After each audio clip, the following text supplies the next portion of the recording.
대한민국에는 부동산 월세로 불로소득으로 돈을 버는 사람들이 점점 늘어나고 있습니다.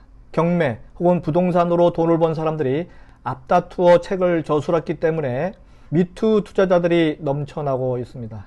소액 투자로 부동산 몇십 채를 가진 경험담을 자랑스럽게 저술한 책들은 왜 이리 잘 팔리는지 모르겠습니다. 천편일률적으로 아주 데칼코마니처럼 아주 똑같은 스토리 전개인데도 불구하고 말입니다.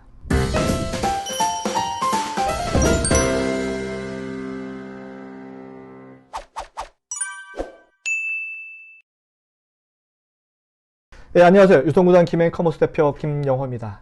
유통 전문가가 본 2022년 대한민국 부동산 시장 3부입니다. 없어져야 할 부동산 투자 아이템 편입니다. 대한민국에 유독 부동산에 집착하는 이유는 무엇일까요? 태어나서 부모님에게 가장 먼저 들은 이야기가 아마 내 집을 빨리 마련해야 된다는 당부 말씀일 것입니다. 월세, 사골세 살면서 받은 그 세입자의 서름을 누구보다 잘 알기 때문이 아닐까 생각이 드는데요. 그런데 사실 대한민국은 섬나라와 비슷하죠. 반도 국가라고 하지만은 사실 대륙으로 단 한 발자국도 나아가지 못합니다. 북한이 있기 때문이죠. 사실상 섬 아닌 섬나라인 셈입니다. 이런 좁디 좁은 국토에 약 5천만 명이 살고 있습니다. 국토 면적에 비해서 너무 많은 인구가 살고 있는 것이죠. 그것도 거의 모두 수도권에 몰려서 살고 있습니다. 자세히 보면 서울하고 수도권에만 2천만 명, 거의 전체 인구의 반 이상이 수도권에 살고 있는 것으로 보여지는데요. 국토가 더 좁아 보이는 착시 현상이 나타나는 이유입니다. 국민의 91.8%, 국토 면적 16.7% 도시에 몰려 살고 있다. 2022년 6월 27일 날 나온 자료인데요. 국토교통부 한국국토정보공사가 발표한 자료에 의하면 2021년 기준 도시지역 인구면적, 용도지역, 지구지역, 도시 군계획, 시설, 현황 등이 수록된 도시계획 현황 통계를 발표했습니다. 도시계획 현황 통계. 국토면적의 0.5%에 불과한 서울의 대부분의 국민이 살고 있다. 그것이 바로 시가화 지역 인구 밀도입니다. 뒤에 보이는 시가화 지역 인구 밀도. 이 그림에 의하면요, 서울이 제곱킬로미터당 27,018명, 파리가 21,700명, 도쿄가 15,370명, 베이징이 13,260명, 싱가포르가 13,500명, 런던이 9,950명. 서울이 대빵입니다. 인구 밀도에 있어서. 서울 주거지 60% 이상이 아파트로 지어진 것이 이해가 되겠죠. 이 정도로 밀도가 높은 서울에 살고 있습니다. 사람들은 왜 서울에 살까요? 결론만 얘기하면 돈을 벌기 위해서 서울에 사는 거죠. 먹고 살기 위해서 서울에 사는 겁니다. 다른 이유는 없습니다. 자연이 좋은 것도 아니고, 살기 좋은 것도 아니고, 사람 냄새 나는 것도 아니지만 할 수 없이 서울에 삽니다. 저는 이런 서울이 싫어서 30여 년 전에 경기도 고양시로 이전했습니다. 숨쉬기가 너무 힘들어서요.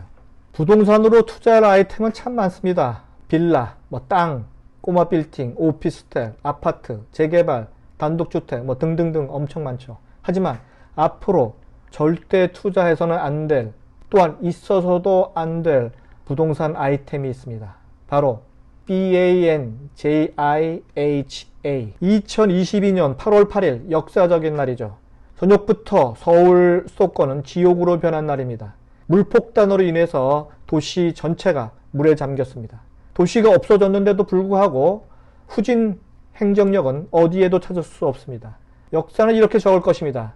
2022년 무책임하고 능력 없는 정부에 의해서 수재가, 인재가 발생했다. 국가가 재난 상태인데 컨트롤 타워가 안 보였다. 그 폐해는 고스란히 국민을 더욱 힘들게 만들었다고 적힐 것입니다. 제가 볼 때 가장 최근에 서울 경기 지역 물난리 사건으로 외신 보도에 등장한 반지하 BANJIHA는 부동산 투자 아이템 중에 반드시 없어져야 할 아이템입니다. 주요 외신들이 서울 도심을 강타한 집중호우 피해 중에서 구조상 침수 피해에 취약한 반지하 주거 형태에 주목했습니다. 서울 신림동 반지하 주택에서 살던 발달장애 가족 3분의 사망 소식을 전하면서 반지하를 준지하실을 의미하는 세미 베이스먼트 혹은 지하 아파트라고 하는 언더그라운드 아파트먼트로 설명했다고 하죠. 그리고 해외 언론들이 마구 비웃었습니다. 대한민국 잘 사는 나라인 줄 알았더니 반지하에서 폭우로 사람이 죽고 갇히고 전쟁터가 되었다. 그런 뉴스를 아주 비아냥거리듯이 했습니다. 미국 뉴욕타임스는 서울의 반지하 거주민 중에는 빈곤층이 많다는 과거 기사를 소개하면서 반지하가 영화 기생충의 배경으로 활용됐다고 전합니다. 영국 BBC는요, 영화 기생충 첫 장면에서 주인공 가족이 폭우에 쏟아지자 집안에 물을 퍼내기 위해서 필사적으로 노력했던 장면을 연상시키지만 현실에서의 결말은 더 최악이다라고 전합니다. 전 세계 주요 언론이 대한민국 서울의 민낯을 보기 시작했습니다. 부동산 월세로 돈을 버는 분들에게 부탁하고 싶습니다. 제발 더 이상 반지하로 월세를 받아서 수익을 챙기시지 말기를 부탁드립니다. 이렇게 물난리가 난 단 하루 만에 뚝딱하고 새로운 정책이 공포됩니다. 앞으로 서울에서 지하나 반지하는 사람이 사는 주거 용도로 쓸 수 없게 입안합니다. 라고 말이죠. 하루 만에. 서울시는 장기적으로 서울 시내 지하 반지하 주택을 없애나가기로 한 것입니다. 서울 시내 전체 가구의 약 5% 수준인 약 20만 호가 지하 반지하 주택이라고 합니다. 폭우에 의해서 일가족 비극이 생기자 서울시가 곧바로 내놓은 반지하 대책은 급조한 어설픈 정책임에는 틀림없어 보입니다. 20만 반지하 세입자를 위한 대책이 전혀 아니죠. 지상층을 올리면 8만원에서 10만원가량을 지원하겠다고 하고 8만원을 지원하면 반지하 사는 세입자가 지상층으로 올라갈 수 있나요? 혹은 공공임대주택을 들어갈 수 있게끔 해준다는데 경쟁률이 치열해서 어디 들어가기가 쉬운가요? 2010년에서 2015년 재개발을 통해서 반지하를 없앴더니만 고시원의 거주자가 확 늘어난 그런 서울시 경험을 하고도 이런 정책을 발표합니다. 현실적 이주 대책을 설계하는 게 정책의 우선순위가 되어야 하는 거 아닌가 생각이 됩니다. 이렇게 급조된 반지하 정책은요, 오히려 임대사업자들을 위한 정책으로 보여지더군요. 즉, 거주 중인 세입자가 나간 뒤에 지하 공간을 주거 용도로 쓰지 않고 근린생활시설이나 창고 혹은 주차장으로 전환할 경우에 용적률 혜택을 주겠다. 이런 것. 그리고 세입자가 나가고 빈 공간으로 남은 그 반지하 공간은 SH공사가 빈집 매입 사업을 통해서 사들여서 리모델링, 지하 공동 창고나 커뮤니티로 활용하는 방안을 추진하겠다. 대한민국에는 부동산 월세로 불로소득으로 돈 버는 사람이 너무 많습니다. 점점 늘어나고 있습니다. 경매 혹은 부동산으로 돈을 번 사람들이 앞다투어서 책을 저술하고 있기 때문이 아닌가 생각이 듭니다. 소액 투자로 부동산 몇십 채를 가진 경험담을 자랑스럽게 저술한 책들은 왜 이리 잘 팔릴까요? 천편일률적으로 아주 똑같은 스토리 전개인데도 불구하고 주인공만 바뀐 겁니다.